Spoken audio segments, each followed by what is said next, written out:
Leviticus chapter 7, the guilt offering. These are the regulations for the guilt offering, which is most holy. The guilt offering is to be slaughtered in the place where the burnt offering is slaughtered, and its blood is to be splashed against the side of the altar. All its fat shall be offered. The fat tail and fat shall cover the internal organs, both kidneys with the fat of them, near the lions, and a long lobe of the liver, which is to be removed with the kidneys. The priest shall burn them in the altar as a food offering presented to the Lord. It is a guilt offering. Any male in a priest family may eat it, but it must be eaten in the sanctuary area. It is most holy. The same law applies to both the sin offering and guilt offering. They belong to the priest who make atonement with them.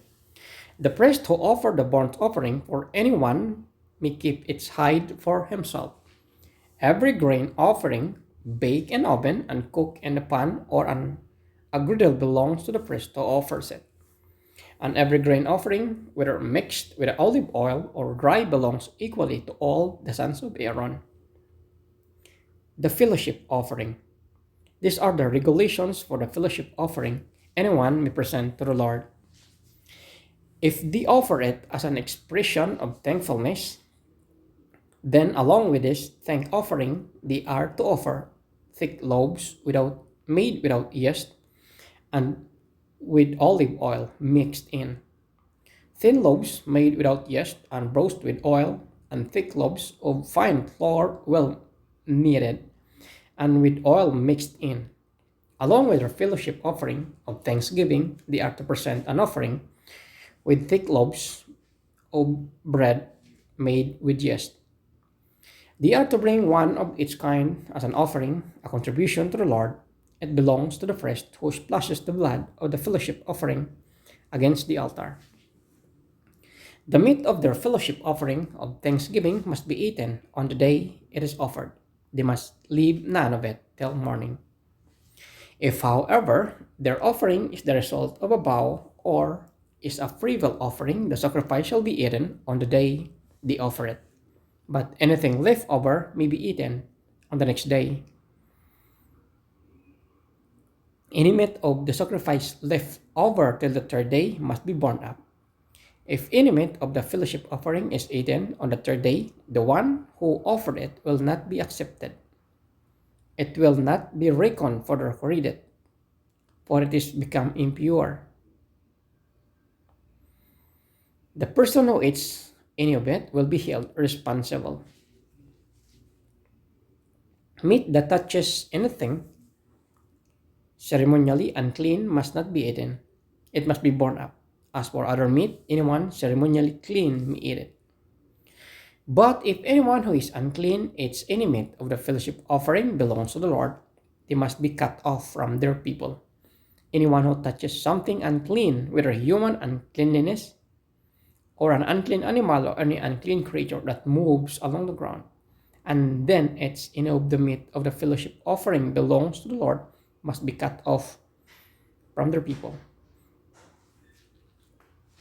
Eating fat and blood forbidden. The Lord said to Moses, "Say to the Israelites, do not eat any of the fat of cattle, sheep, or goats. The fat of an animal found dead or torn by wild animals may be used for any other purpose, but you must not eat it. Anyone who eats the fat of an animal from their a food offering may be presented to the Lord, must be cut off from their people. And wherever you live, you must not eat the blood of any bird or animal. Anyone who eats blood must be cut off from their people." The priest's share. The Lord said to Moses, "Say to the Israelites, anyone who brings a fellowship offering to the Lord is to bring part of it as their sacrifice to the Lord. With their own hands, they are to present the food offering to the Lord. They are to bring the fat together with the breast and wave the breast before the Lord as a wave offering. The priest shall burn the fat on the altar, but the breast belongs to Aaron and his sons. You are to give the right thigh of your fellowship offering to the priest as a contribution.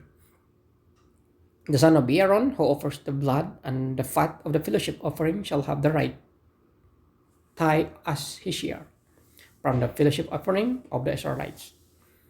I have taken the breast that is waved and the thigh that is presented to have given them to Aaron the priest and his sons as their perpetual share from the Israelites. This is the portion of the food offering presented to the Lord that were allotted to Aaron and his sons on the day they were presented to serve the Lord as priests. On the day they were anointed, the Lord commanded that the Israelites give this to them as their perpetual share for the generations to come.